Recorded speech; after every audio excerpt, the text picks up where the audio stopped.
Got it.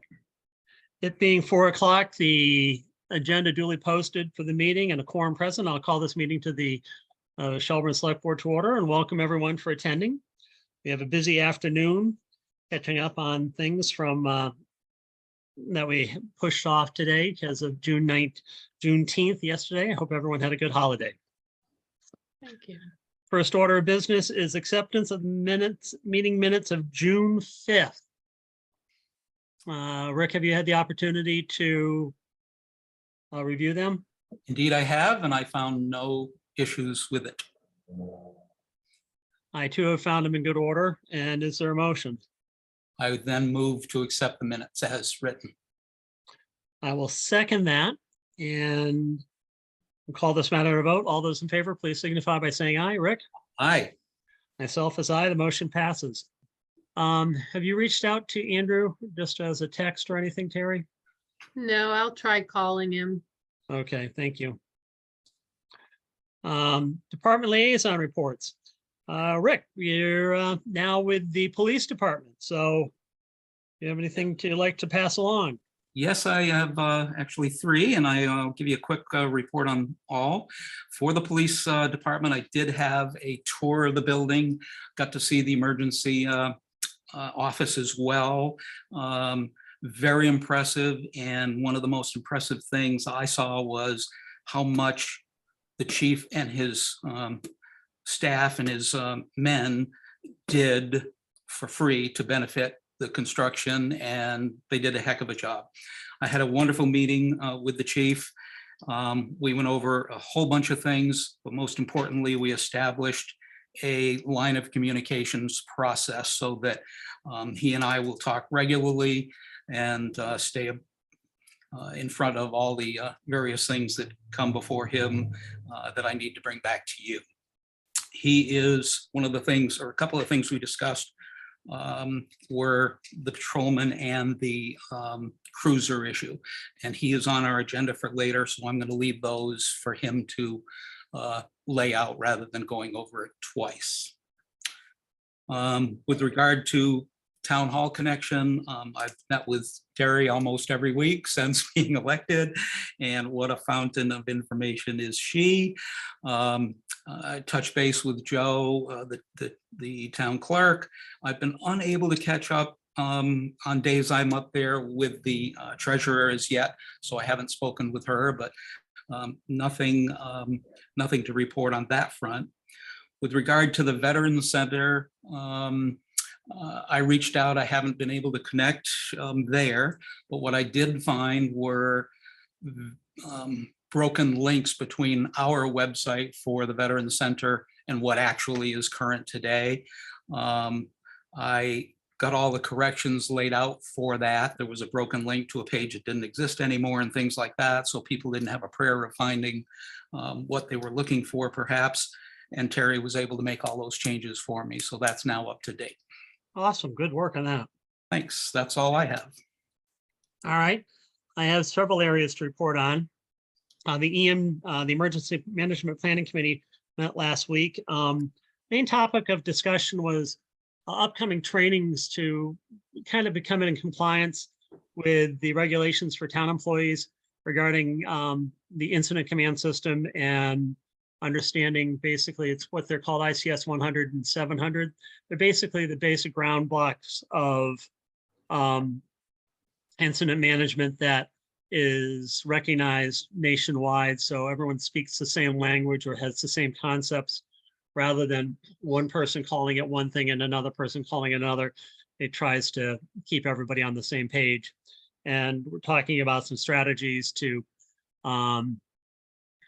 train the employees as well as reaching out to the committee members like planning and zoning and things like that that are elected to get them familiar with the system as well. So that was a big topic of discussion there. For the highway department, our chipper that has been sitting in Michigan now is sitting in Shelburne. And so we have a brand new chipper. The guys are very excited to have it. This is quite the upgrade from the old one that was limping along. And they spent this afternoon learning the ins and outs of it. They've been patching and working on summer maintenance. And the pole barn, we've told Andrea to go out to bid again for bids for installing and putting up the pole barn. But we've also been kind of serendipitous in regards to the fact that it has been delayed in being shipped. It was supposed to arrive several weeks ago, and we might see it at the end of this week or next. So we would have had basically a barn in pieces sitting across the way with no one to put it up. And so this way, but regardless, it's supposed to be arriving. So also now with the senior center, and I met with Julie last week or week before, time kind of blurs together. And she's very excited about some of the projects going on. They're continuing to work on the infrastructure of the senior center for the phone system and the computer system that they have for their tracking. It's like My Senior Center or something like that, that is compatible with the state regulations, and for the reports they have to file, they accept this particular program, so they don't have to re-enter it again. All the data they put in and information is just transferable right to the state from that program. They're waiting to hear the results of a grant that they applied for, that would a technology grant for seniors that would put 150 laptops into the senior center, not laptops, iPads, and then provide a instructor for training for the seniors to either in groups or go to their homes and basically be able to introduce the technology to the senior population. So they're waiting to hear on that, which is very exciting. They have a new gabled awning in the front door, which was put up. And they're also having an adventure club.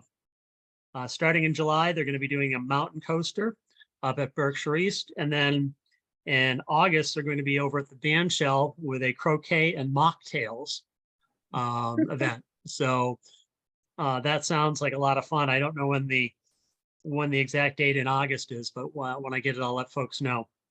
That's all I have. I see Andrew is here. Hi, Andrew. How are you? Hi, sorry I'm late. No issues. Anything you'd like to report? Sure, yes. The Pratt committee has not met. I have to go and see what their meeting schedule is. I don't know. Bob, were you last serving on the Pratt before we switched around? No, you were. No, I wasn't. I think Margaret was, maybe. Yes, it was Margaret. Oh, okay. I was just my wondering bad. if anybody knew what their meeting schedule is. I'll check with Lori and see where they are. The task force did meet, I think, in mid-June. Were you there, Whit? Yes, I was. Okay, maybe you can give the update, because I was not able to attend, and I'm curious to know whether they decided to continue or not. They tentatively have. Okay, They're still aiming at doing the website somehow. And actually, I think that some of the CDC money, the Mass Cultural Council money that I'm raising, I said, maybe we can put as much as $7,500, but for sure, there was a caveat. I said, I have to check with the CDC before I can really say this, but they need basically $2,000 to hire the website firm. So I said, I think we can provide that money up front. So they were. are you speaking about the cultural district or another MCC the pot of money? cultural district, which the task force is trying to, along with the village and business district and historic district, they're all one and the same, basically. This is what you're going to And- be talking about later on, Whit? Yeah, Okay, why don't we, All right. yeah, So anyway, moving on, the Energy Committee did meet last week. I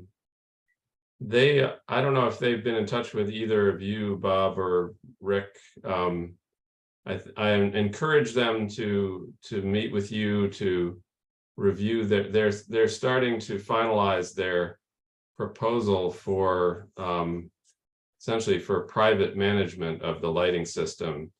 And I've encouraged them to try to get a little bit more information on the funding sources they want to tap into to purchase and the old lights and the new lights, which is about a $50,000 cost. I think they will be coming to the board with a proposal to use ARPA funds for the $9,000 qualified audit cost to get that process started. But anyway, so I'm encouraging them to do a little bit of homework and bring a full proposal to you, perhaps in July. The Memorial Hall Association, which is another group I have been a liaison to for a while. I guess I should be formally appointed to that, since I don't know that they were on the list last time we did the distribution. But they are, as you probably know, they've received the Mass Cultural Council matching grant of $187,000. And so they have begun the process of developing a capital campaign program, which I am helping them put together and will be reviewing with them tomorrow. So that's a fairly ambitious plan. We'll see how that materializes. I think WIT has agreed to help with that project as well. The Pocket Park project, I don't know if I reported at the last meeting, we did submit a $50,000 matching grant to the Commonwealth Spaces program, which is a Mass Cultural Council program managed by Mass Development, I think. And we should hear something in September, so I'll have more on that later. Terry and I did meet with the Bridge of Flowers folks, and they have, as part of their process of removing stuff from the bridge for their construction project and looking for homes for it, we kind of scaled back our notions about whether the Pocket Park would be a good home for stuff, just because there's a lot of construction that's going to be taking place there as well. So the timing may not work out well, but they did Carol DiLorenzo, who's their master gardener, and I did follow up from that meeting and inventory the trees that are on the bridge. There was some discussion about the fact that that because trees 6 inches or larger in diameter are kind of but the water district has kind of said those should not be on the bridge because they have the potential of intruding into the water pipe system underneath there. So we identified 9 trees on the bridge. I think I sent you that little inventory, and at least 4 of them are in the 6 inches plus category. And the bridge committee will have to decide whether and how many of those 9 trees would return to the bridge at the end of construction. But it's possible that some or most or maybe all of them would be potential donation trees that could be hosted at the Pocket Park site. So that would be a great plus for the Pocket Park if that were to come about, because those are mature trees that are much larger than trees we could buy at a nursery if we were just starting fresh. So that would be an amazing gift if that were to happen, and would be a nice kind of visibility for the bridge during their construction project if we were able to have trees over there. The FRTA I have not met with, and the Sewer Commission I have not met with in recent times, so I'll have more updates on them when I've met with them. Excellent. Which brings us to 4:15 and Whit. That's when your Okay. appointment is. I'm not sure where to start, except, excuse me, my eye is itching. Maybe it's pollen, I don't know. So I wanted to come and talk to you about what I've done with the CDC and why we're doing it and what it all involves. I think you are aware that in 2021, I worked with the CDC to basically run a fundraising effort for the holiday decorations, which need to be updated every 5 to 10 years, or kind of on a continuum, and the possibility of year-round lighting to brighten the village with decorative lights during the darker wintry seasons of the year. And then I also worked with then Senator Adam Hines to see if we couldn't find monies to give small grants. They ranged in size from basically $2,500 to almost $15,000 to the businesses first in the village, and then he expanded it to sort of to West County. So we all told, we raised $30,000 for the decorations, holiday decorations. And fortunately, Dexter came along and helped us with the year-round lighting, improving our holiday decorations, and then creating some lighting and getting us all kinds of storage boxes for the lighting, which is safely at the Cal Gym. Anyway, we ended up raising over $200K for those two projects, and that the businesses seem to greatly appreciate that. And I should tell you, the reason I got involved with this is because both Mary and Carmela wrote grants for the village, either for cultural activities or for more economic development type of things. And I thought, well, until the village figures out what it wants to do in the way of kind of restructuring what GSFABA used to do, I can write grants. I've done it all my career. So that's how I got involved, and John Waite seemed ready to do this. Then in 2002, I was approached by Cindy Fitcher, who wanted to put up more of her mosaics in the village. She's the one that put the town mosaics up on the buildings 12 years ago. It might be 13 years ago now. And I said, well, I don't see why I can't raise money for that. So, and again, the CDC agreed they'd help. And unbeknownst to me, she went to Mike McCusker because she knew Mike was interested in having a pocket park on a parcel of land that he owned on the Buckland side. And he and Polly ended up giving the property to the town of Buckland, so that we ended up with this major project.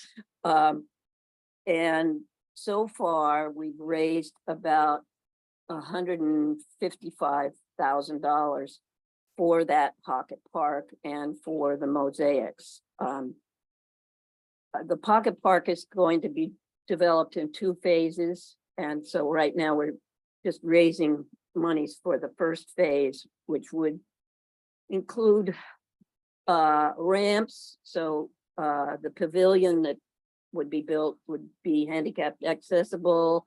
And there are going to be bike racks because, as you know, Mike is an inveterate biker.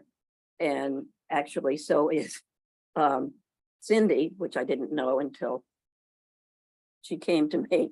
Anyway, so they're going to have a fix-it station because they would like to attract bikers from afar to come not only to the village, but to West County. So we're going forward with this. I am, well, and one of the things I should talk about is the cultural district itself. When Mary and Carmela applied for cultural district funding, it's a process whereby GSFABA in the later years, I'll say, began maybe 10 years ago, where they had to make a proposal to the state as to what they would be doing in the cultural district. And that money, which started out at $5,000 has grown to $15,000, basically funds events and activities in the village that bring people to the village and help economic development. And I just happened to find this, I'm downsizing, and there's paper all over my office, and this popped up. Cultural districts, as the state believes, drive economic growth, strengthen the distinctive character, local character, and improve the quality of life of families across Massachusetts. By supporting arts, humanities, and science organizations, cultural districts attract tourists and entrepreneurs, which in turn help communities foster their cultural sector and expand their tax base. So, and the village has cultural and historic designations from the state, and it also is a creative community. They really like us, and I was really pleased to be able to send them a proposal that we would work on this pocket park and so forth. I did not, while I knew of what was happening in Shelburne, I wasn't approached by anybody about raising funds for that, so I didn't. This year, I'm asking all groups and both towns to give me an idea of what they might need in the way of fundraising. And if I can figure out a way to put that into a budget and also raise the money, I'm more than happy to. And what I've done all my career. So, and then, that was my fourth point, and what I'm hoping you guys want to talk about, and or if you have any questions for me. Couple of questions, Whit, Bob, Go can I ahead. jump in? Yep. As you might know, we have already written the cultural district into our matching grant process for the pocket park on the Shelburne side.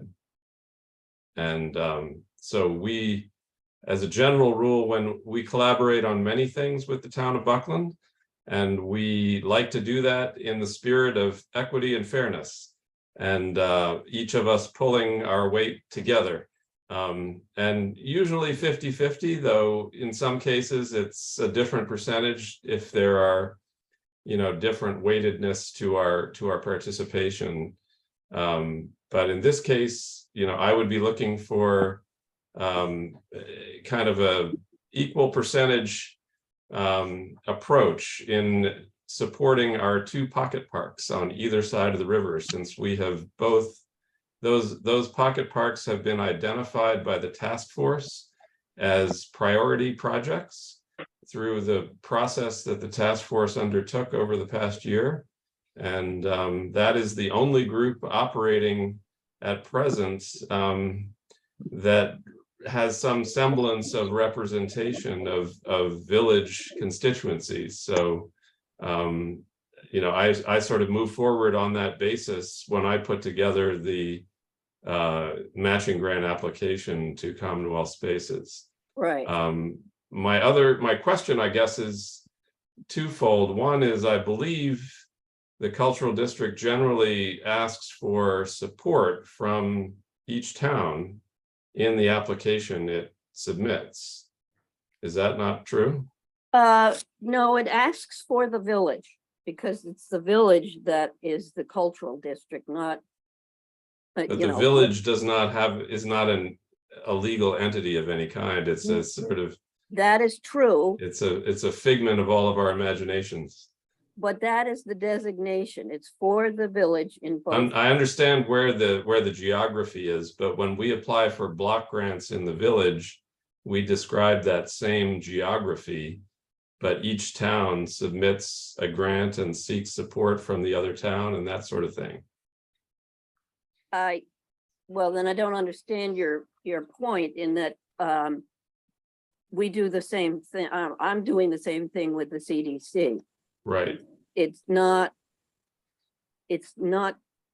town specific. It's what people have come to us to do, and we Right. try to make it equitable, whatever money we raise. Now, But you're just stepping in as a private citizen to undertake this initiative with But- the support of the CDC.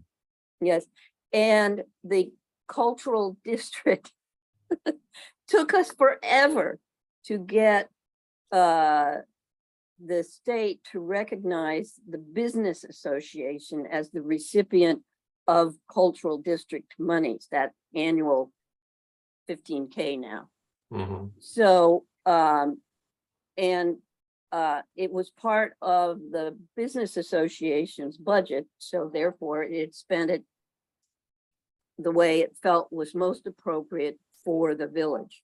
And was what we spent it on was hiring staff to do the events and the activities that drew people to the village.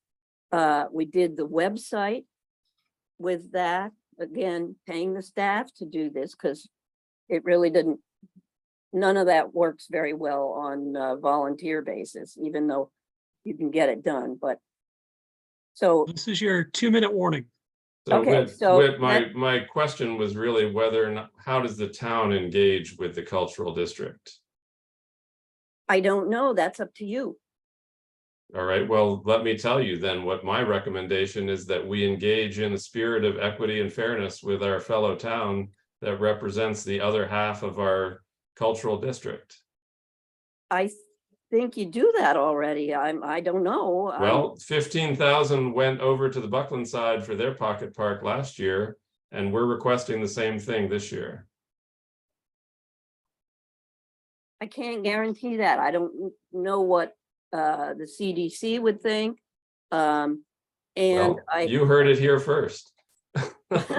that may be true, but okay, I'll include it in the budget, and as we build it, because we approached the task force to help them with the website. We are meeting with West County Arts and Culture, because they're quite interested in gearing up and certainly serving the cultural district as a whole.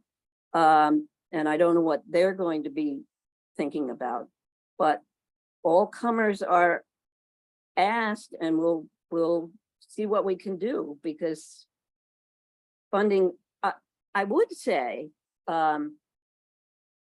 there is a huge grant opportunity through Mott, which you can get up to $250,000 from Mott for creating destinations and special places within your community. And our intention is to request that this winter. So that would be for both parks. And I just, once we get the numbers in, we can give it out again to both towns as well as to all the groups that are wanting to do work with us. And then we can go from there. I think we've been working equitably and fairly all right along, so. I'm just curious why you're not prioritizing the town of Shelburne in this project. I So am we're now at 4:30. I am now trying to prioritize the village. Neither town has priority per se, but Buckland happened to, well, actually, the citizens in Buckland came to us and said, could you help us raise money?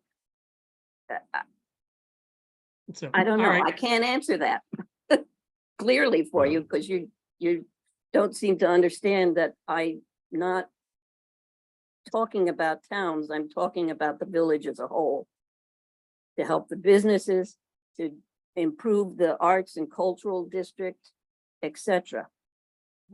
So, all right, well, we thank you for that, and Thank you. to know where Andrew is interested in having some money towards our pocket park as well. Yes, and I will So- try. All So right, well, thank you for the give report. me a What final sounds like- number, Andrew, and we'll see what we can. $15,000 is the number. 15? Yeah, Yeah, it went up from 75. That's okay. well, you can do that over 2 years if you want. Okay. All right, so, but you've done a lot of work in trying to get monies coming into the area, so we thank you for that. Thank All right, you, moving Bob. on, we have a 4:30 with Crystal Stinson. Yes, I correct. see she's here.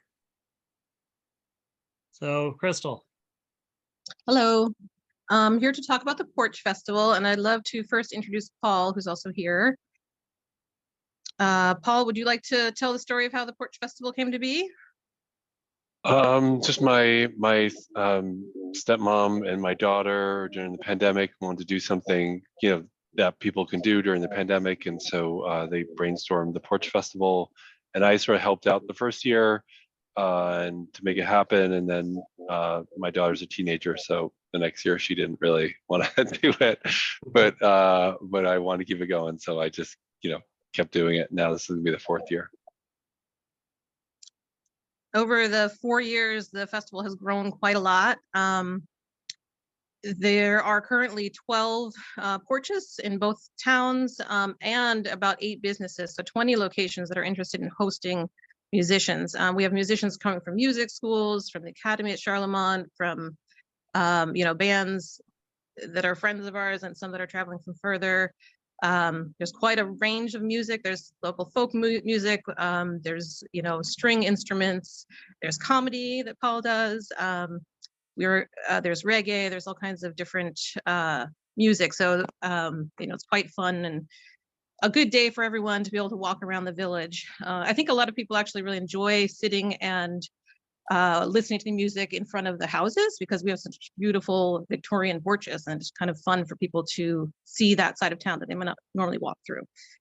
So basically I'm here today to discuss permitting, or what kind of permits we need for this year and for future years. So I guess mainly because the Porch Festival has grown a lot, we kind of need to have some guidance from the select board on what is required. As a business, Now, we have. Crystal, are you on the committee itself? I am a volunteer, I would say. There isn't really a committee. This is just a volunteer event that's happened. What I generally do, since I own a business in town, is try to participate in the planning of events in whatever way I can. I kind of have limited time for meetings because during the summer I'm here 7 days a week. But if it's an event that's going to be bringing more people into town, I'd like to try to encourage that. I help with advertising. I'll pay for advertising in terms of, paying for flyers, paying for social media posts. Other businesses in town pick up the payments for some of the ads in the papers, the ads in the Recorder or the Shopper, and the radio ads. because at this point, we don't have a business association that can do any kind of fundraising for our town. So it's kind of been a grassroots effort, over the past few years for us to try to get some events together and get the word out to people. So that's sort of where my participation is in this one. We are bringing music to the space behind the shop, and I just try to, kind of coordinate as much as I'm able and get the word out as much as I'm able. Otherwise, Paul is in charge of the scheduling and organizing of volunteers for the actual Porch Fest, and coordinating with all the rest of the houses and such. And then there are a couple other volunteers, but I think, Paul, you pick up the most of the work on this one. Anyway, so back to the issue of permitting. So as I understand, permits aren't required for homes if they have, music on their porch and people are just listening. All the music, by the way, is free. There's no tickets for this, even for our show, there's no tickets, and nothing is being sold. But in terms of our space, it's a commercial property in town. So last year we did this as part of our music series. We tried to have a 10-week music series, which you approved last year, and which went very well. We had some great feedback from it, but this year I just can't manage to do 10 weeks. It was a lot on top of everything else, just keeping the shop running. So this year I would like to participate in the Porch Fest, and I need to know, do I need to apply for like a town and state permit? Or is it, as it's a townwide event, and it's not only me, there's also a couple other businesses that are interested in participating.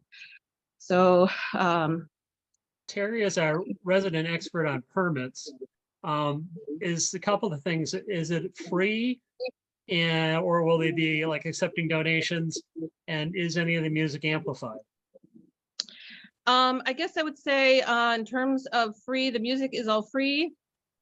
I think the Porch Festival is accepting donations currently through WCAC, which is the West County Arts and Culture. So the West County No, Arts it's like and at the Culture. porch, like the At musicians the put porch out itself. put out a hat type thing.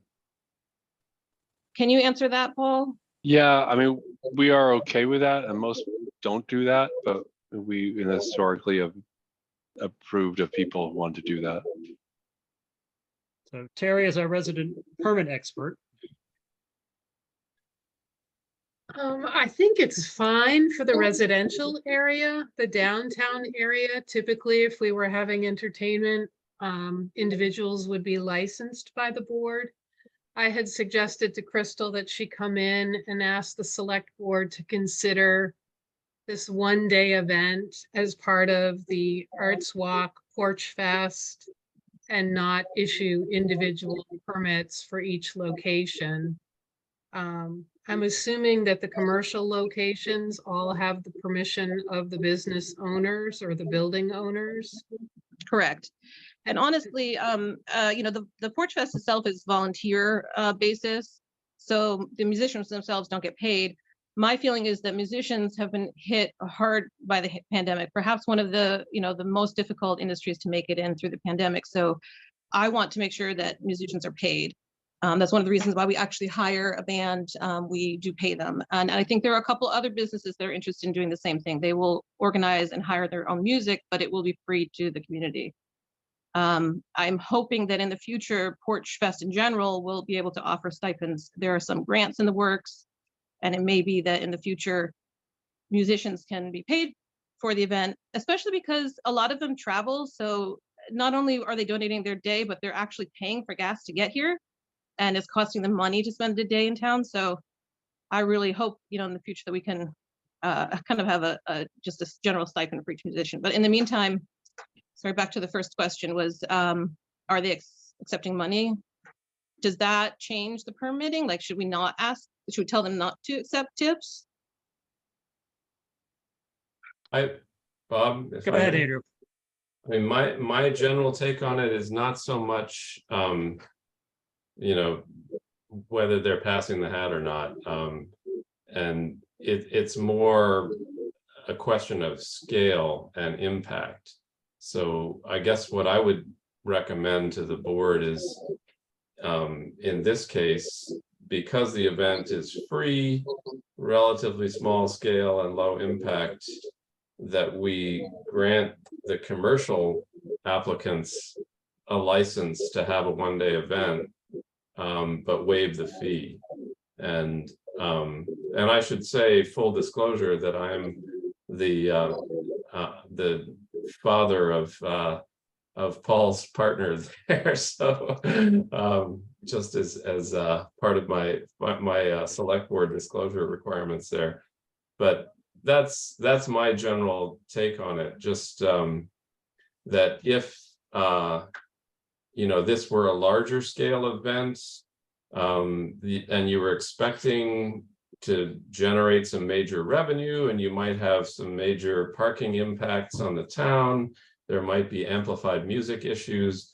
Those would all be reasons for the select board, one, to know about it, and two, to have some regulatory influence on it. So I think that's the reason for having a license for commercial music venues. But I don't see those factors at play in this particular case. But I think, if we were to have complaints about amplified music or a sound level, we would at least have some connection to the event within, to be able to respond to that. So that's my general approach. Rick? Yeah, is it necessary, Terry, to offer a license to the commercial locations and waive the fee? Or is that a step we don't need given the small scale of this? Or should we do that just to set a precedence for if it does grow and expand in future years? Typically, if this were an event sponsored by the Greater Shelburne Falls Area Business Association, they would seek permission on behalf of all of the musicians. We'd issue one permit and we'd know specifically who was participating. I think we could do that in this case rather than issue entertainment licenses for one day for each of these areas, as long as we have a complete listing of where the performances are going to be taking place. And Crystal, I just wonder too, where they're performing in the downtown area, my concern would be just so that the sidewalks are passable. Mhm. And are they staggered performances, or are there going to be 4 or 5 musicians playing all at the same time at different areas of Bridge Street? It's both. We do have so many locations and so many musicians that there are multiple shows at the same time, but they're in different areas. So we're definitely trying to not have music compete. Okay. In the downtown, I don't think anybody's having music on the sidewalk. I know the Red Dahlia, which is the new gelato place next to the Bridge of Flowers, would like to have a trio of string musicians outside on their patio. So that'll be within their own space. Beth and Francis, I believe, wants to have someone inside. They do have space right outside their door as well that's, doesn't block the walkway. Mhm. But I think they're planning to do it inside. I think those are the only 3, is that correct? The only 3 businesses in, and the Arms Library, I think they're doing it inside as well. I know they have a space in the back, so I'm not sure. on Right, that and one. then in the downtown area, 12 Water Street, I think as individuals and 1 Deerfield Avenue have some, off volunteered their porches. Right, yes, the 1 Deerfield Avenue is the porch that kind of overlooks the potholes. And then the Water Street is the lawn space there. So I think all of them are off street. We're not expecting, needing to close streets or, change the walking patterns like you would for Moonlight Magic. Okay, thank you. I'm just going to let everyone know we have a 4:45 alcohol permit hearing. So unless we can wrap this up in a minute, we'll, if we can, that'll be great. I'll give you what are the thoughts if we want to issue the permit, and then we can move on to the alcohol hearing. To what entity would we issue it? I Porch think Festival. The Porch Festival, and I mean, also West County Arts and Culture is now going to be the financial sponsor of the Porch Festival. Since the Porch Festival itself is not a 501c3, but the West County Arts and Culture is. They're partnered together. So, but I think it could just go to the Porch Festival for this. And I guess my other question is, should we reapply next year again, or does this apply to next year with the decision you make today? Let's 1 year at a time. Yeah. 1 year at a time, okay. And I would All move we approve with a single permit that covers all for this Pocket Park event. It seems like a great event for the town. Porch Is there a Festival second? event. I will second that. Is there any discussion? Hearing none, we'll call this matter to the vote. All those in favor, please signify by saying aye. Rick, Aye. Andrew, Aye. myself as aye. The motion carries unanimously. Thank you for coming in, Crystal. Thanks. you. All right, it is 4:45. The Shelburne Select Board hereby gives notice under the provisions of Massachusetts General Law as amended that Alice Lee Thompson of Delicatessen is seeking a transfer of her on-premise wine and malt liquor license located at 8 Bridge Street, Shelburne, Mass. To Juice Box Bar LLC and an alteration of premise. Alteration of license premise will include outdoor seating. The Select Board will hold public hearing regarding this application on Tuesday, June 20th, 2023 at 4:45 via Zoom in accordance with Massachusetts General Law. So thank you, Alice, for coming back in. There was a kind of a I guess a misunderstanding or misfiling in regards to the paperwork regarding what needed to happen for your liquor license transfer as opposed to actually issuing a new license and so forth. Yes. Would you like to?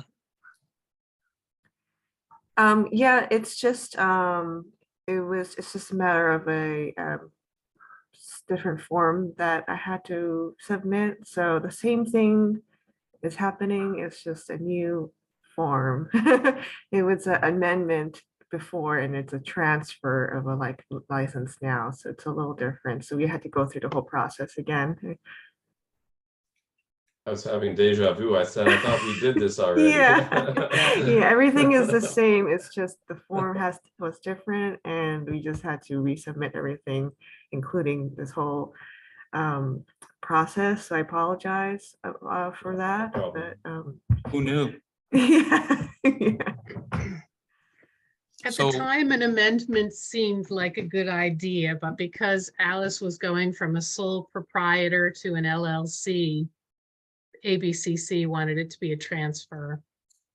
So what is the language of the motion we need to make? It would be a motion to approve the transfer from Alice Lee Thompson of Delicatessen to Juice Box Bar LLC. So moved. Second. Motions are made and seconded to transfer the liquor license from Delicatessen to Juice Box LLC, Juice Box Bar LLC. Is there discussion? Hearing none, call this matter to the vote. All those in favor, please should there signify by, be- oh, Should we Rick, go ahead. offer comments from the public? It being Oh. the public hearing, is there anyone good on? catch, Rick. Thank you for that. Is there anyone from the public like to comment? And we're good to go, All right. Okay, good catch. Thank you. sir. So all those in favor, please signify by saying aye. Andrew, Aye. Rick, Aye. myself as aye. Motion passes unanimously. So hopefully this time, Alice, you'll be all set. Thank you so much for your time. Really All right, appreciate no it. problem. Not Have a good problem. evening. Bye. Bye-bye. Bye. Thank you.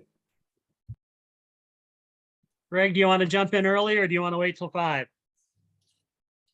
I don't mind jumping in early. Okay, any complaints? I mean, it's 10 minutes early. Not for me. Okay. Welcome, Greg. I understand you have some issues with a police cruiser. That'd be an understatement. I guess I'll briefly go through it and then we can, I guess I can take some questions or go from there. So a couple weeks back, one of our officers was out on Route 2 and was slowing to turn onto Shelburne Summit Road, which is the last road on the right hand if you're heading eastbound on Route 2 just before you hit the Greenfield line. he had thought he got a flat tire, so he pulled over, jumped out, and was looking around to see what tire had gone. And when he jumped out, he noticed that the cruiser was spewing transmission fluid, and started smoking. So we had it towed down to the Ford dealership in Greenfield, and they took a peek at it. We got a phone call. They stated that it had a left rear upper control bushing, a right rear bushing with a speed sensor. It needed an alignment, and the 3-axis PTU had basically blown. So, given it was a 2016 Cruiser, it had about 88,000 miles on it, and that was going to be a $5,000 fix altogether. I said, okay, well, we need this car. We'll get it back on the road, and I made the decision to have them go through with the work. We got a call about a week and a half later when the parts came in for that, that they started putting those parts on, and when they got to a certain area, they noticed that the transmission was cracked in about a handful of different areas. They sent some pictures. And pretty much said that it was the transmission shot. So that led to what hasn't been put into it already would be another a separate right rear control bushing and a brand new transmission to the tune of $5,754. So it shall be noted that from July of 2022 to the end of May, we've put about $10,000 into that car. And to put another $6,000 into it for a new transmission, I don't know if it makes financial sense. That car is the car that was to be on the chopping block to be replaced next year. Via capital expense request, and see if the town would support that, replacing that car. And my thoughts were, given the track record with this car, which is, I would have to say, very uncharacteristic of these cars thus far, I'd be looking to maybe see if that would be something we could put on a special town meeting warrant. The last cruiser that we had that we got rid of was a 2013, and we really didn't. I mean, right around the 90,000 mile mark is when it started to snowball with issues, more expensive issues. But there's a 2014 cruiser in Buckland that hasn't experienced any of these issues. So, these cars haven't been really in the workflow for too long in regards to law enforcement. They got rid of all the Crown Victorians, this is new to me and unexpected. So I am it would be my recommendation to replace it, but I am looking just for some guidance or some support from the board on this matter. Yeah, go ahead, Andrew. Just a couple of questions, Greg. Like, what is the timeline? I mean, assuming you have the money today, what's the timeline for getting a new car into operation, and what's the plan for the interim for how you manage without one? It would most likely be a couple months probably to get a cruiser. If tomorrow I said let's start building one out. And we would just have to do some shuffling around.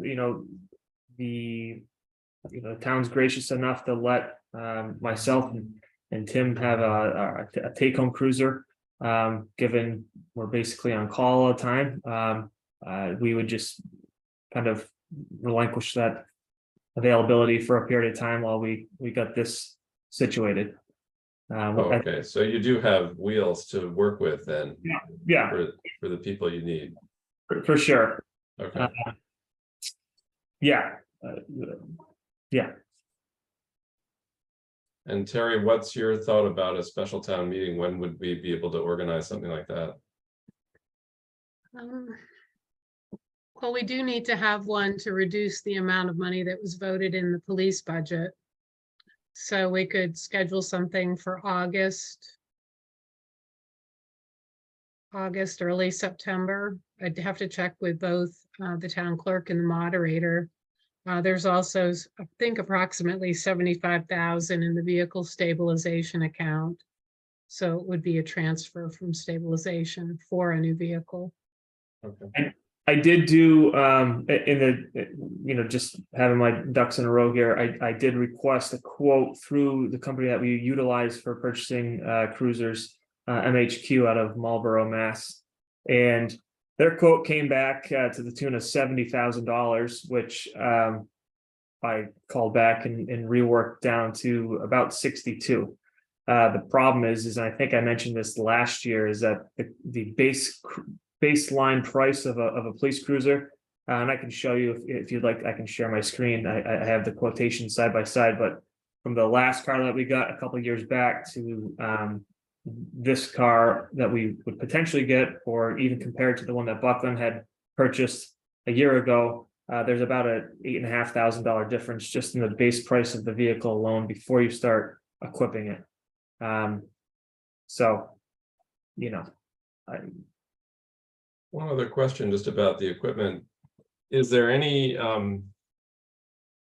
general practice or utility to utilizing the equipment that's on your current vehicle when you build out, or is it considered obsolete at that point?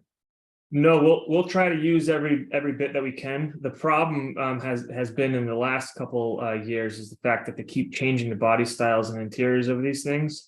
So it's not like something that's like a center console isn't going to go from a 2016 into a 2022 or a 2023. But our spotlights, our radar units, the radar units are usually around $3,500. Any firearms racks or anything like that, we do transfer over. So that's where that cost savings came from. Essentially, was going through the estimate that they had provided and said, hey, look, we don't need this new, we don't need that. Weather floor mats and things like that. So you've already done that list then, essentially. yeah, I got it. Rick, as liaison, your thoughts? I would like to move that we authorize the chief to start the process of liquidating the old, not doing the repair, and approve the purchase of a new cruiser using those vehicle stabilization funds with a town meeting vote as soon as possible, August, September, whatever can be done. Is I'll there a second second that. on that? Yeah, I'll second that. A motion's been made and seconded to authorize Chief Bridwell to begin the process of putting to pasture the 2016 cruiser and creating specs and begin the process of acquiring a new cruiser secondary to a special town meeting to be scheduled in sometime in August and early September, depending upon availability of the town clerk and so forth. Is there further discussion? Just a side note on the 2016, just given the amount of work that's already we've put into it, I'd like to think that we might be able to get back a couple thousand through a bidding site. And that is my plan of attack, is to put that up with full disclosure that it's going to be a purchase as is, and then break down everything that's been put into it, with the hopes that the town can recoup some of that money. Excellent. Any further discussion? Is that essentially selling it as a parts car, or as a car that can be made operational? Yeah, if somebody wanted to put the money into the transmission and the bushings, they could essentially get that back on the road. But the way that thing's been, there's no guarantee how far it'll get. Yeah. Right.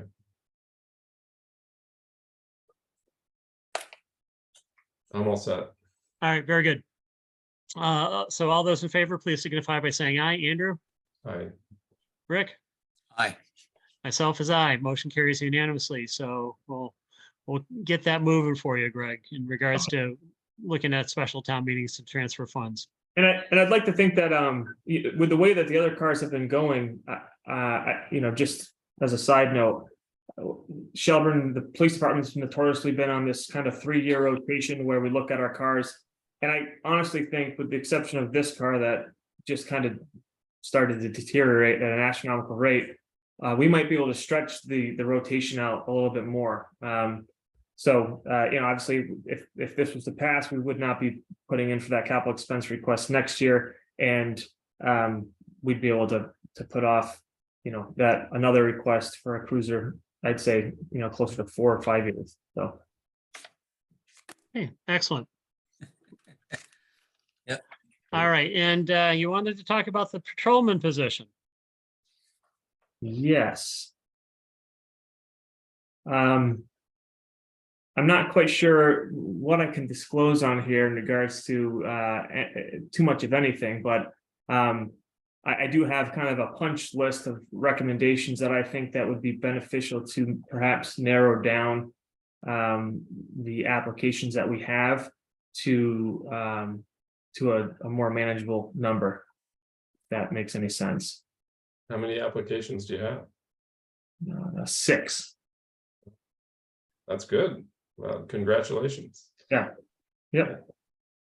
I personally would like to maybe see that cut in half to proceed with finding adequate employees, and I think that it should probably start off with what was actually referenced in the application itself, which is having them be an MPTC post-certified police officer. That's kind of like the biggest deal here. I highly doubt, and I personally don't want to necessarily be looking at trying to hire somebody, then have to wait to put them through a full-time academy, and then through an FTO program and so forth and so on. And hey, we have these two spots. Let's wait, a year and a half to fill them. So I think that needs to be kind of a priority on the list. In addition to that, I think it'd be beneficial to look over the applicants and find out who, if any, are Shelburne officers or Buckland officers, and who are already full-time trained, and maybe hold them at a bit of a higher standard when looking at where we go from here. No, I You mean certainly, hold them to a higher standard or give them preference? Give them preference, I guess. Yeah. Oh, okay. yeah. No, I agree with that. If they're already, working for us as a officer or working for Buckland, I think that would be prudent to do. In terms of reviewing the group of applicants and then narrowing it down, would it be you and Tim, or who would you have before, so we then bring it in for interviews? I would like to have at least another supervisor look them over with me. I think it would be beneficial to just verify that what I'm thinking is what they're thinking, and that they're going to fit the bill, or potentially fit the bill. I think that we do things in a very unique way with the police department, and Tim's been with me since day one, so it would be my recommendation that he is able to look at these, and we are able to maybe basically get down to maybe our top 3 choices and present those to the board. I would strongly recommend that you have Rick involved, or myself, just another non-police related member. I was just going to offer to participate with that if you felt it was prudent. I would love that. That would be great. Done. All right, so Greg, if you, Andrew, go ahead. I'm happy. I support having both Greg and Terry in the mix there, just to have those eyes on the resumes and stuff like that. I mean, I think if it's the case that, is this a case where this is a hiring process that's not just hiring an additional Shelburne officer, but also bringing kind of the Buckland officers over onto our side? Is that what we're after, or are we just hiring an additional officer that we would have hired anyway? Part of the IMA entailed the hiring of two officers, one that was to be funded by the IMA and the other to be funded by both towns. So this would be two new Shelburne employees. So I don't know. But there are currently two.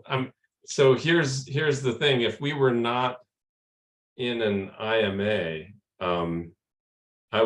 my red flags would be going up a lot more when I hear the word preference, because I think we have to be real careful in the hiring process to make sure that we're kind of following the rules and not setting ourselves up for a potential lawsuit if somebody gets, dismissed from the hiring pool and then says, well, somebody else had the same qualifications I did and you didn't, and you considered them or whatever. So I just think we need to look carefully at the criteria that we're using to shrink the pool or to give preference or to those kinds of things, so that we can defend that if needed. That's my main advice.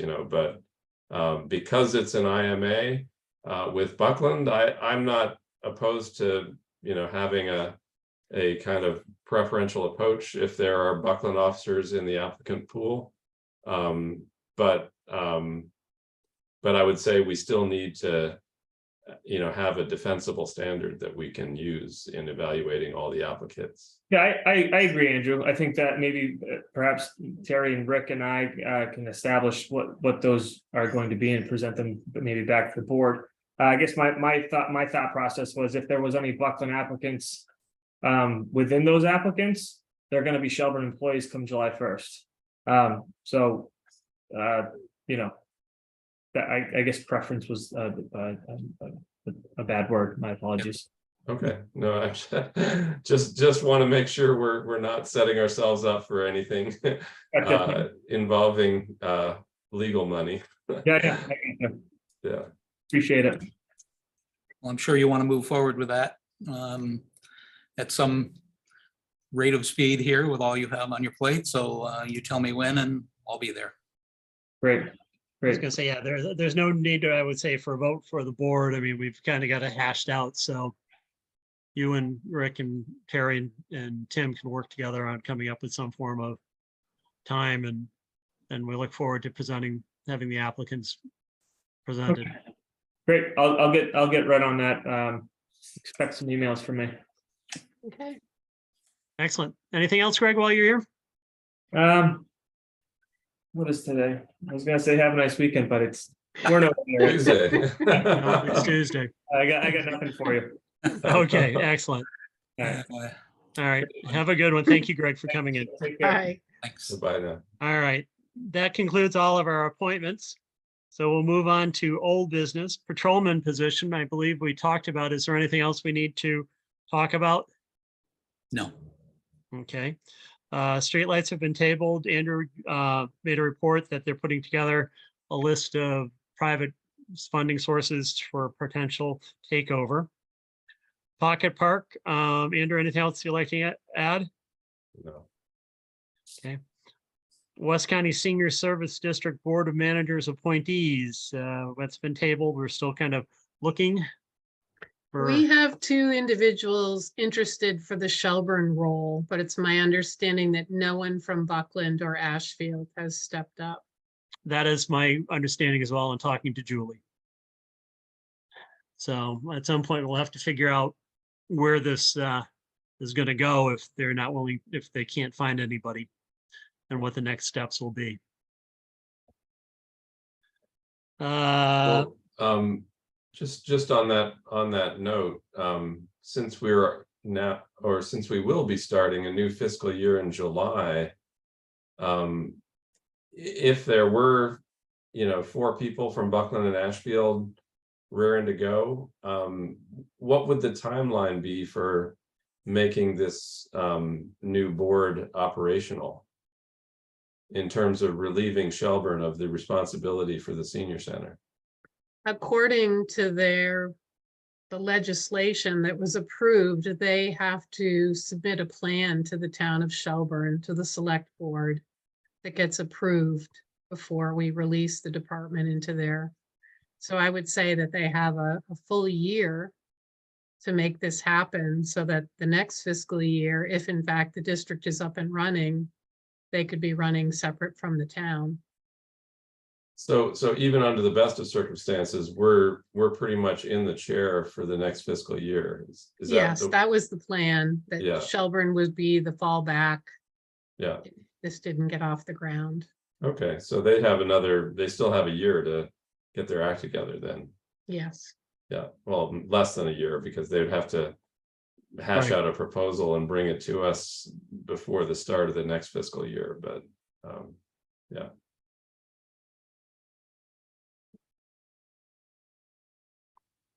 All right, the tech school is still looking for a representative to serve on the district committee.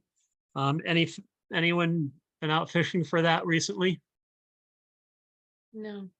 Okay. All right, relocation of Veterans Memorial and from Negus and Taylor estimate. We have that. They came in and looked at it and gave an estimate of $1,798 for moving the monument down to the area of the library. Terry? We do have a veterans account that's earmarked.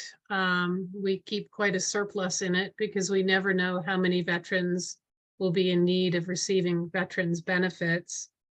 So if the select board were to approve using monies for this relocation, that would be the account that I would suggest we take it from. Much money do we have in that account?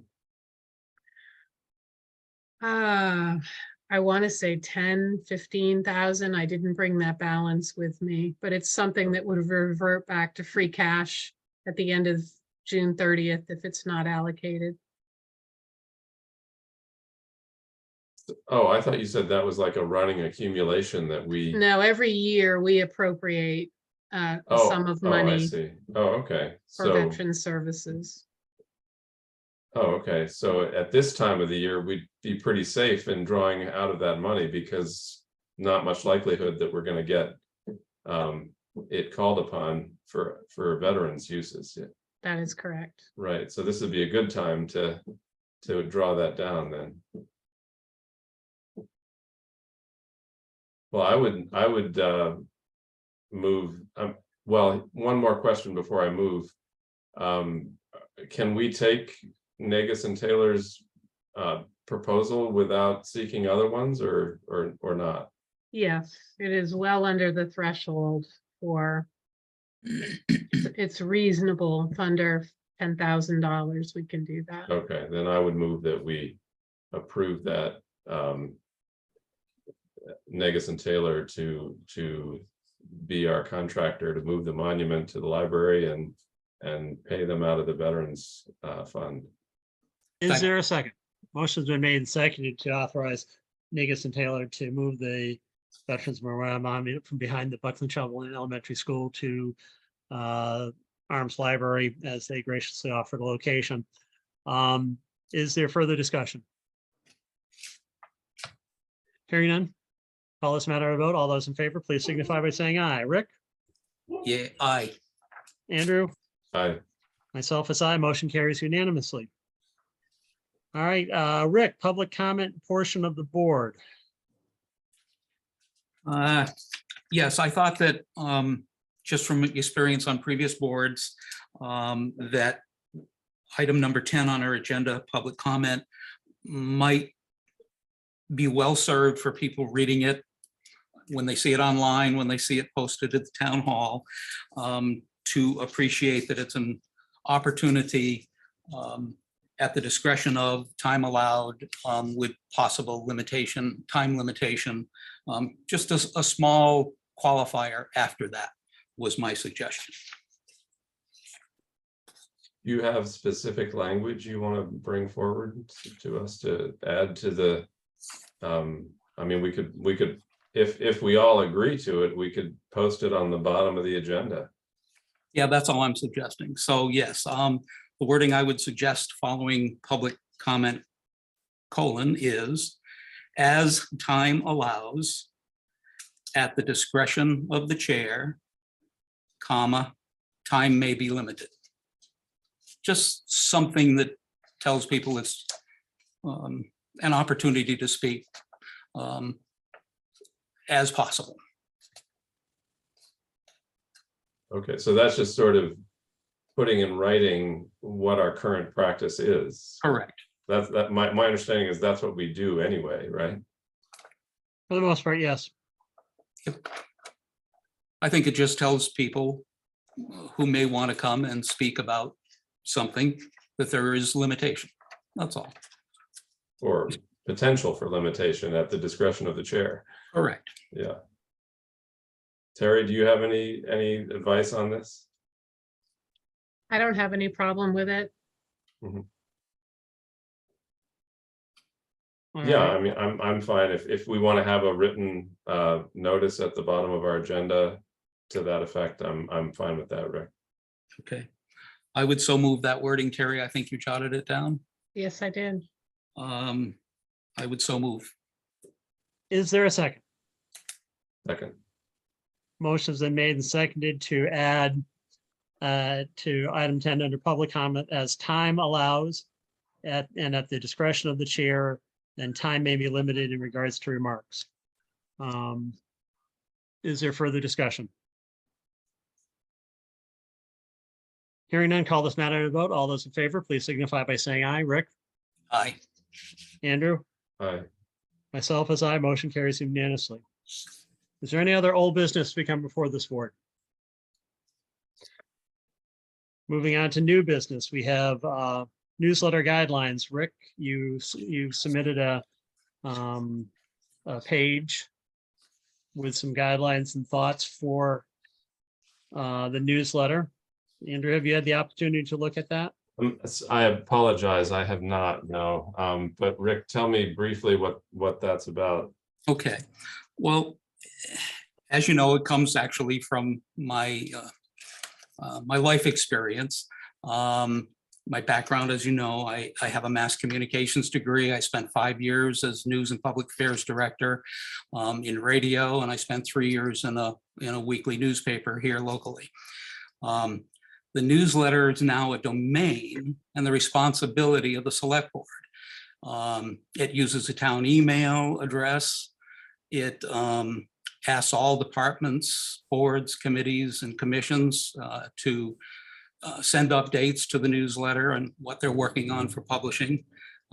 More transparency is a good thing in my book. But I feel at this point, it'd be irresponsible of the select board to not establish a simple set of practices for the operational procedures and the content guidelines for the newsletter. To the standard of what's considered best practice by any media. We've become an official entity. We can't expect someone to take it over and not have any direction of procedures. Especially, I mean, I think we got a great person right now doing it, and I hope she continues. And if you haven't had, I'll give you a quick run through of the 8 items I suggest for a set of guidelines. It's a document that I would suggest is just elementary in, like I said, best practices for a newsletter to establish this officially with some guidance, especially if, let's say, this is done for a couple of years by the current editor and someone else needs to come in, they would have a set of guidelines of expectations and a process. So that's why I tackled this, and I've spent a lot of time and written about 10 versions and tried to boil it down to clear, simple things that'll accomplish making it a consistent piece in the best interest of getting the information to the town voters.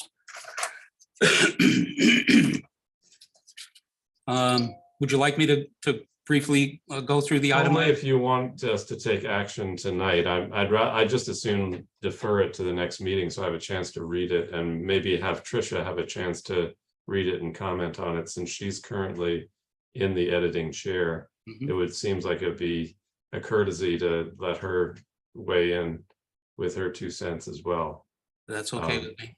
I mean, Okay. I have to say, just as the person who started the newsletter, that I'm now kind of 2 minds about it, because the whole movement towards the town email, essentially turned it into a municipal newsletter, which is actually not my original intention. And so I'm now kind of mixed on it, but I also at the same time am extremely grateful to Tricia for stepping in and taking it over from me and doing the editing, which she's doing a fantastic job on. So I have, I don't really want to step back in there right now, because I've got 2 other pretty large projects on my plate, doing the Pocket Park and the Memorial Hall capital campaign. But my feeling about it is that it really should be a community newspaper that's much more loosey-goosey and freewheeling and able to accept news items about, anything going on in Shelburne. That's not what it is currently, because we have a town email and we're, so it's just strictly a municipal newsletter. And my concern is that it'll become less interesting to the readers as a result. Even though I'm personally fascinated by all things municipal, but I'm not sure everybody else is. So that's where I am with the newsletter, and I think for the now, as a municipal newsletter, I think your idea of guidelines is a good one, and maybe if it were to go back to being a community newsletter, we might have slightly different guidelines, but this is where we are right now, and I'm not really itching to make those, do what it takes to make it a community newsletter again. But if somebody else is, that would be a discussion I'd love to have, Well, I think that looking back and talking about issues that have brought me to the point of thinking that we needed these, there's no fruit to be harvested. Let's look forward. And if it is going to continue as a municipal entity, let's do it right. Let's do it fair, without any appearances whatsoever of impropriety. So that's easy. Just say, hey, look, this is standard operating procedure on how you report the news. And allowing a review, which is part of my suggestion, by the select board. This is something that it's an entity of the town. It should be sent out with the town select board members having seen it in advance. It would eliminate errors of even dates that have happened that were quite confusing that have happened. I'm sure you're aware of instances where that's already happened. So my goal was just to make it a better, more reliable distribution of what's going on in town. And will it be a little more dry? Oh, probably. I think you used the right word, loosey-goosey. If you want a loosey-goosey community newsletter, then it should have nothing to do with the town, and it shouldn't be in the control and the purview of a select person, which it currently appears to be as you send it out under your own personal email. So, I think it's things like that should go away. You're collecting in a list of emails. There's privacy policies everywhere. I don't think there's a privacy policy in the entire country that in a municipal newsletter can live on a individual's home device. This needs to be one place and one place only, and that's in the town email address. So it's just common sense things like that to protect the town, to, as they say, operate and provide information that we know is correct before it goes out. And if that's something the board doesn't want to do and turn it back into a loosey-goosey community newsletter, that's fine too. But as long as it's considered our domain, we should be doing it right. All right, excellent. So we'll table this until next week. So Andrew will have an opportunity to look over your suggestions, and we can ask Tricia as well to, if Perfect. she's had the opportunity to look that over, if that's okay. Great by me. Is that all right, Andrew? Sure, yeah. Okay, very good. Super. We have an email from Berlin Winnings, Shelburne Springs, request for an entertainment license. Have you folks had the opportunity to read the email? Yes, I have.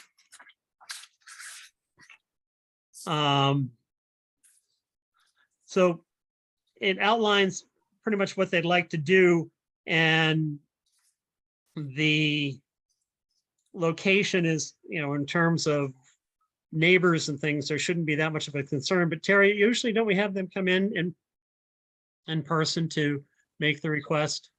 Typically, yes. Brolin had a conflict for this evening and is going to be in Vermont. So he asked if he could present his request in writing with the hopes that the board would consider it.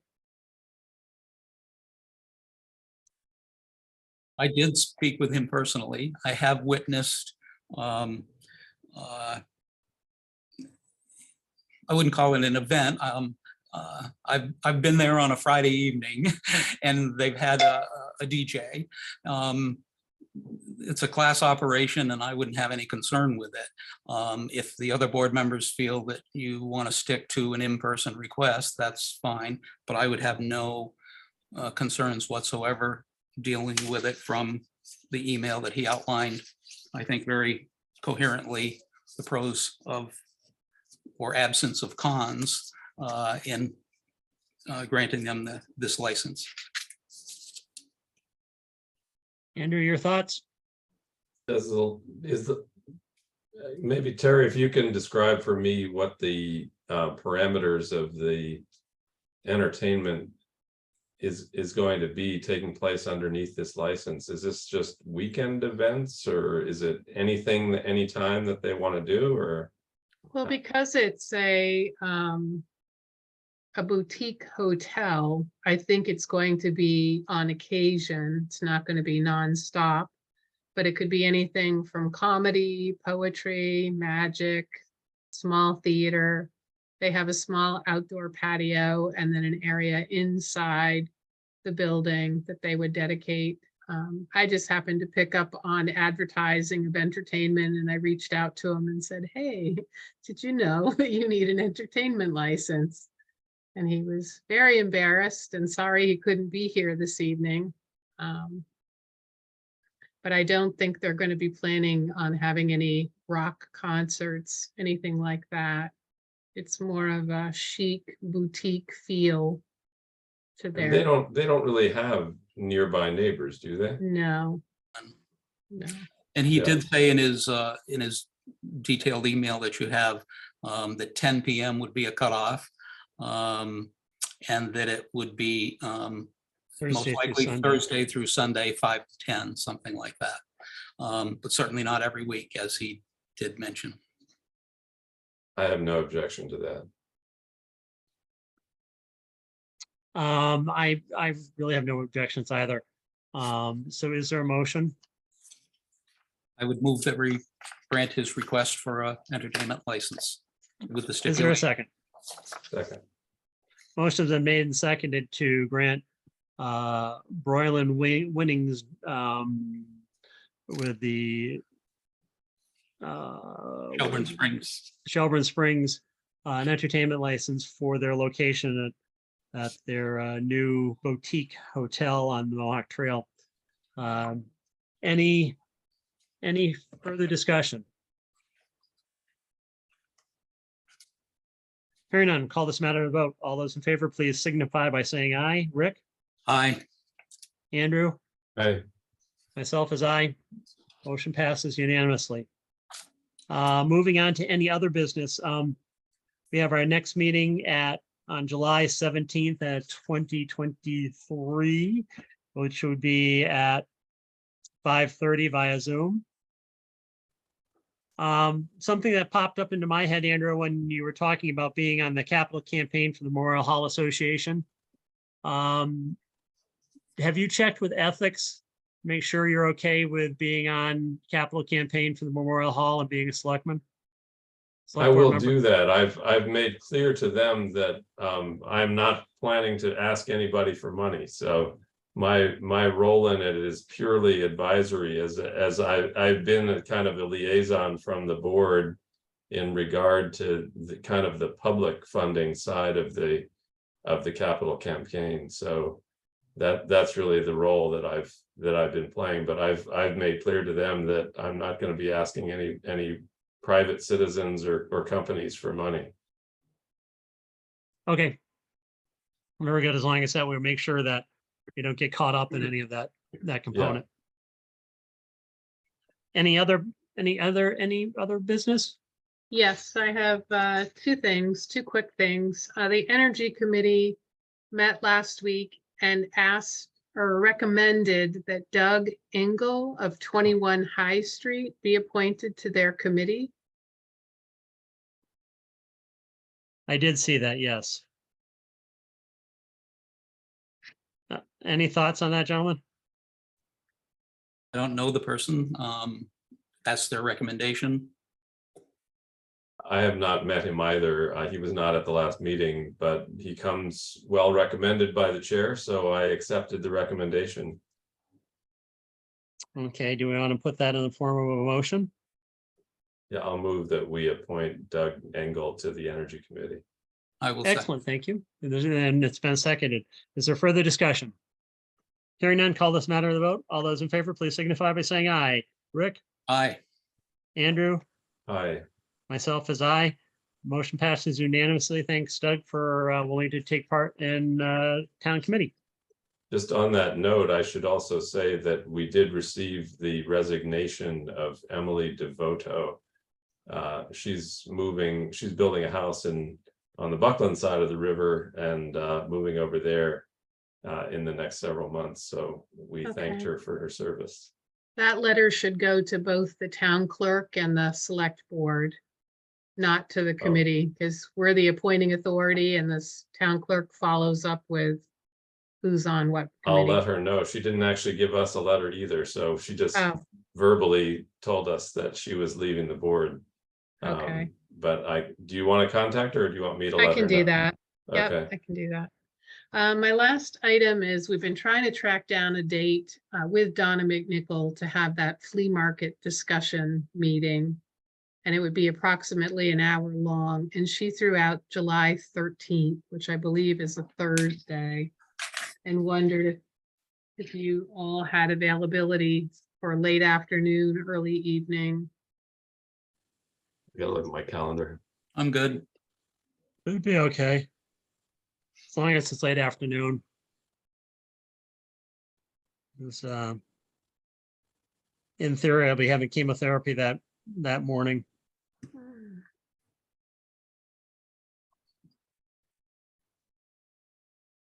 Yeah, that's good. Later afternoon is better for me. Do you want to try for 4 o'clock? Sure. It's okay by me. All right, I'll reach out to her and then confirm. I'm sorry. Oh, we're talking about the tag sale? Flea markets, yes. Yeah. Right.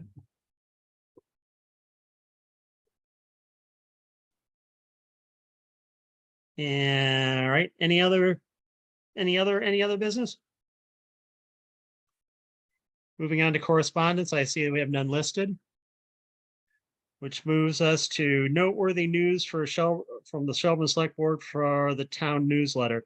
Terry had sent out a little blip on things that she was thinking about including, correct? That is correct. I had the opportunity to look it over and I found it fine. Gentlemen, did you have a chance as well? I did. I did. I would also suggest maybe we swap 9 and 10 on a regular agenda format, so that if there is public comment, we might want to share that with the newsletter as well. So just by changing the sequence for future meetings, but I think it's good that after each meeting in advance of the deadline for the newsletter, which is coming up actually this Friday for the July issue, that again, we're urging boards, committees, and departments to all submit to the editor an overview of what they're working on. And I must say, it's great to see the Open Space Committee and others actually stepping up and doing it, a much better job of it.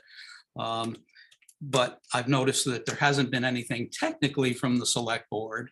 I think the June issue had town hall news, which Terry's done, and everything in it was perfect. And I felt that maybe that should continue, but have a separate select board heading, since all the other boards are putting in and being urged to put in a report on things before us that we're considering. So I felt we should look at that after every meeting and see if there's things that should be added. And Terry, with your newsletter now saying select board oriented, are you thinking not doing a town hall one and a separate select board and rolling them all into one? Was that your thought? I've just always passed on news as it's come to me that I felt was noteworthy. So it doesn't matter to me whether it's under town hall heading or select board. I'm happy just to continue to contribute so that we're good communicators. Right. I think the things that you've listed there are perfect under a town hall heading. And maybe a separate select board heading might be appropriate. What do you fellas think? That's reasonable. Andrew? just- Yeah, I don't know what you have in mind, Rick, in terms Yeah. of what's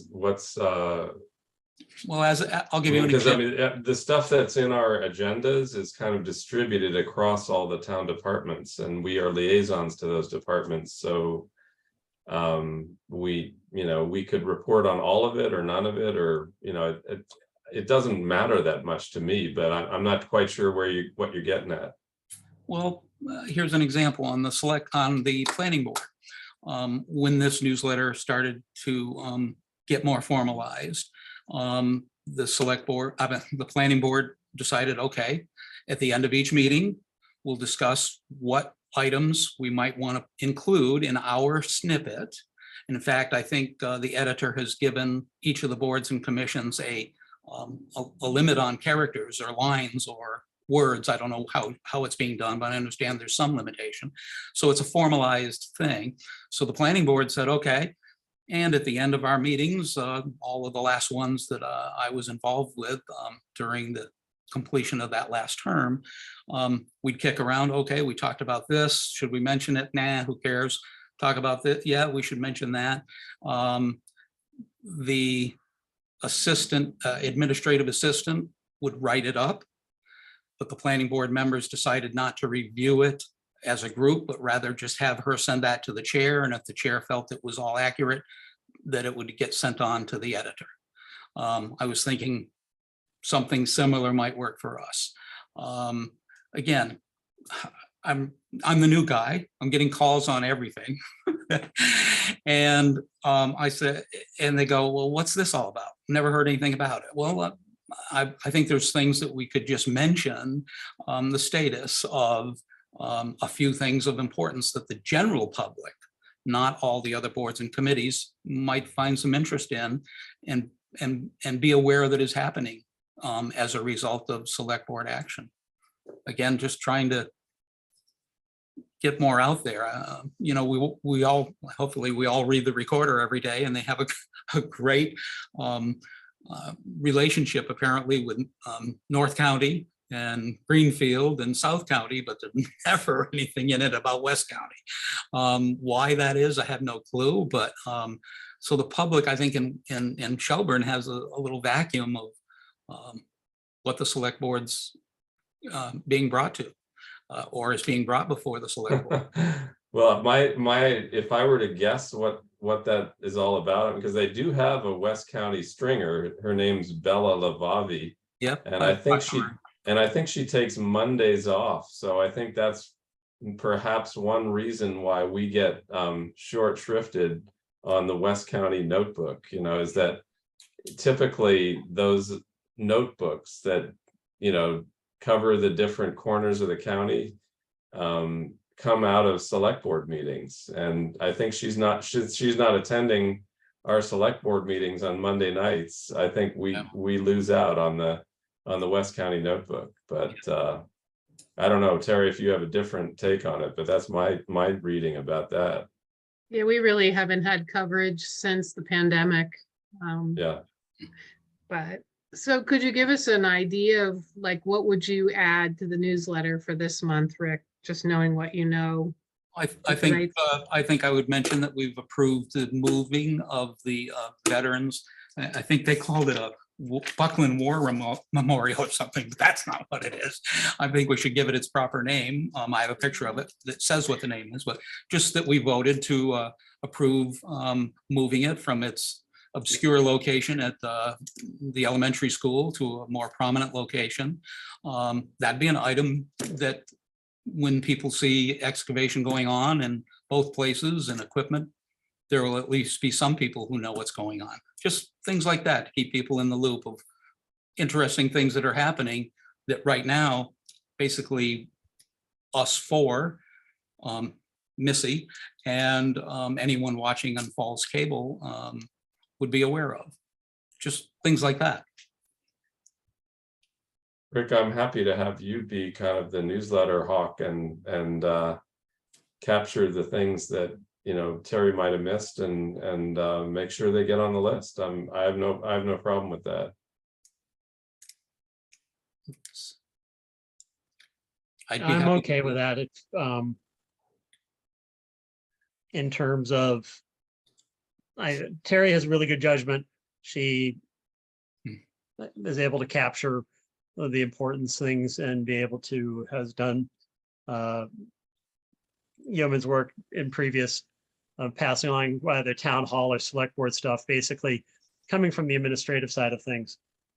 She's done very well with that. So if you want to touch base with Terry on your thoughts, I'm okay with it, but I do trust Terry with what she has put forward. So do I, but maybe we don't need it any more formal than that, but just ask Terry to look at other things at the end of the meeting in advance of the deadline and say something like the moving of the memorial might be of interest to the public. Add it in and I don't need to be in the middle of it. If you want to play a role in that, Rick, I don't have a problem with that. I think you are the town hall liaison, so you can work with Terry on that. Okay.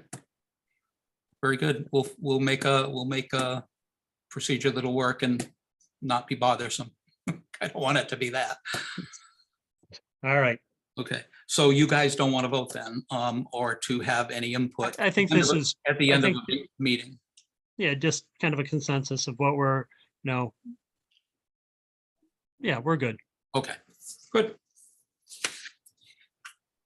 All right. Any other business? Moving on to correspondence. I showed none. Terry, any correspondence? None. All right, I already did that. All right. I'm sorry.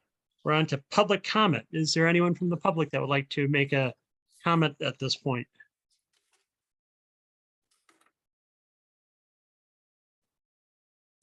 Hearing none, we'll go for a motion to adjourn. So moved. Is there a second? Motion's been made for adjournment. All those in favor, please signify by saying aye. Andrew? Aye. Rick? Aye. Terry? I'm with you. And myself as aye. We're all in agreement. We're adjourned. Thank you, everyone, for your work this afternoon, and have a good evening. And seeing how we won't be meeting until after the 4th, have a happy and safe 4th of July. You too. Thanks. See Thank you you. soon. Bye now. Bye. David, I will forward my recorded version to you. I've recorded it on my laptop.